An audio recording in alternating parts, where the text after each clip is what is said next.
자주 뵙는 것 같습니다. 지난 금요일에 뵙고 오늘 이야기할 주제가 상당히 좀 자극적인 것 같습니다. 제목이 역사적 신자다 이런 뜻인데, 근데 배신도 여러 가지 배신이 있죠. 남녀 간에 배신하는 것도 있고 또 친구 사이에 배신도 있고, 그런데 우리가 문제 삼는 것은 그런 사적인 배신이 아니고 역사의 흐름을 배신한다, 뭐 그런 뜻에서 오늘 제목을 그렇게 정해봤습니다.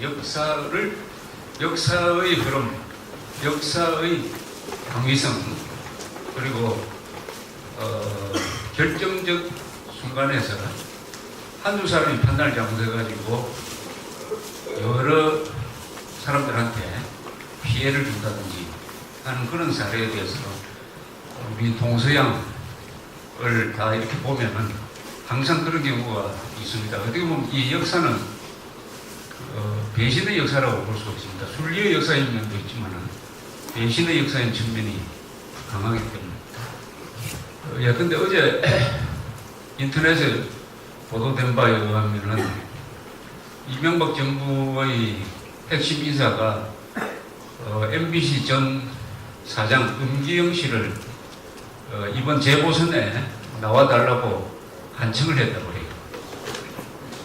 이 사람이 국회의원에 나올 생각은 없는데 고향을 위해서 일할 생각은 있다, 이렇게 여운을 남겼다는 겁니다. 음기영 씨가. 그래서 아마 다음 도지사, 강원도 도지사 후보로 한나라당이 음기영 씨를 낼 가능성이 있다, 이렇게 되는 거죠. 이 경우에는 음기영이라는 사람이 배신한 게 아니고 한나라당이 배신하는 거죠. MBC라고 하면은 이 공동체의 적이라고 저는 여러 번 이야기를 했습니다. 광우병 선동 그 하나만 해도 공동체의 적의 자격이 충분한데, 지금까지 계속 기회만 있으면 라디오, 텔레비전, 인터넷 모든 영역을 통해서 항상 이 사실과 어긋나고 헌법 정신과 어긋나고 국가 이익과 어긋나고 상식과 어긋나고 예절에 어긋나는 이야기를 막 쏟아놓기 때문에 한국 사람들이 맨정신으로 살기에 매우 어려운 상황을 만드는, 어떻게 보면 이 공동체의 적이란 말은 좀 옹골하고 한국 사회의 이 교양을 파괴하는 이 원흉인데, 바로 그게 책임을 져야 될 사람은 한나라당이. 근데 앞으로 강원도지사 후보로 영입을 한다 하면은, 제가 하도 화가 나서 글을 쓸 때 이것은 장려의 윤리도 없다, 이렇게 썼어요. 장려의 윤리도 없다. 장려가 목을 팔지만은 나름대로 윤리가 있다면은 한나라당의 명색이 공당이고 집권 여당인데 어떻게 이런 장려보다 못한 짓을 하느냐. 그것도 역사적 배신 행위의 하나의 모델이죠. 하나의 모델입니다. 이런 기사 하나가 이 한국을 걱정하는 사람들을 얼마나 많이 화를 내게 하고 있느냐 하는 것을 아마 그 당사자들은 잘 모를 거예요. 왜냐? 우선 당선이 최고 아니냐. 당선하고 보는 거지. 정치에서는 표가 최고고 당락이 모든 것이다, 이렇게 생각이 매여버리면은 넓게 보지를 못하고 이 객관적으로 보지를 못하는 것입니다. 이 보수는 분열로서 망하고 좌파는 오만으로서 망한다 하는 게 한국 정치사에 하나의 이제 원칙 내지 공식으로 이렇게 정리가 되고 있습니다. 그런데 이 보수가 분열을 계속 해왔습니다. 선거 때마다 보수가 분열 안 한 적은 한 번도 없습니다. 한 번도 없습니다. 그런데 그 분열의 정도가 심하면은 보수 지지 후보가 떨어지고, 분열의 정도가 약할 경우에는 지난 2007년 12월 대선 때처럼 걸리는 수도 있습니다. 보수 세력의 비중이 한국에서 여러 가지 통계가 있습니다만은 6대4 정도로 본다고 할 때 보수가 분열되면은 3대3으로 표가 갈려버리면 떨어질 것이고 5대1로 갈리면 되는 것이고 이렇게 되어 있습니다. 그래서 지난 한국 정치사에서 보면은 이상하게 이 배신 행위가 주로 이 보수 진영 쪽에서 많이 일어났어요. 보수 진영 쪽에서 많이 일어났습니다. 이번에 세종시 수정안을 두고도 세종시 수정안이 저는 이게 국가 이익에 부합하고 헌법 정신에 부합하고 진실에 부합하는 것이라고 생각을 합니다. 그것이 정당하다고 생각해요.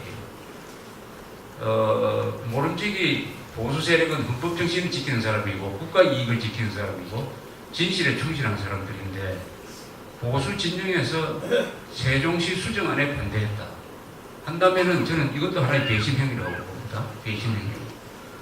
바로 한나라당 안에서의 이른바 친박 세력이라고 하는 사람, 그리고 바깥에 이회창 세력, 이런 사람들이 세종시 수정안에 부결을 시켜 놓았는데 거기에 대한 역사적 책임을 어떤 식으로 질 것이냐 하는 것은 앞으로 남은 상당히 지켜볼 문제라고 생각합니다. 이번 재보선 선거에서 이회창 진영이 거의 몰락한 것도 저는 그 역사적 배신 행위에 대한 역사 심판의 하나가 아니겠느냐 하는 생각이 들어요. 그러면 박근혜 세력한테도 그런 심판이 내릴 것이냐 하는 것은 지금 시점에서 잘 모르겠어요. 그러나 앞으로 어떻게 될지 한번 지켜볼 문제다. 이 역사의 심판이라는 게 말로만 존재하는 것이 아니라 그 상당히 무섭다 하는 걸 느낄 때가 몇 번 있습니다. 1997년 12월 선거에서 당시에 신한국당에서 경선을 해서 이회창 씨가 당선이 되고 2등을 한 이인재 씨가 탈당을 했어요. 지금 선거법으로는 그게 불가능하게 되어 있습니다. 일단 경선에 참여해서 진 사람은 탈당을 해서 출마를 할 수가 없게 되어 있습니다. 그래서 그 법을 흔히 이인재법이라고 해요. 이인재라는 사람 때문에 생긴 것이다. 그래서 그때는 그런 법이 없었기 때문에 97년에는 출마를 했어요. 해가지고 500만 표를 얻었습니다. 20%. 그래서 이회창 후보가 30만 표로 졌습니다. 2002년에 흔히 잘못 생각한 1997년 선거에서 이회창 후보가 진 것이 아들 병역 미필 때문이라고 생각하는데 그것은 아주 극히 일부분이고 근본적인 것은 500만 표를 가져갔다. 500만 표가 대부분이 이회창으로 올 표인데 500만 표를 중간에서 가져가니까 이길 방법이 없는 거죠. 이길 방법이 없는 거죠. 거기에 말하자면은 우리 우파 진영에서 보면은 이인재 씨를 역사적 배신 행위를 했다 이렇게 이제 보는 거죠. 그 뒤에 저 사람이 선거에서는 잘해서 당선은 됩니다만 이 정치판에서 어떤 역할을 하지 못합니다. 사람 참 똑똑하고 정책에 대한 이해도라든지 투지라든지 이런 점에서 대단히 장점이 있는 사람이에요.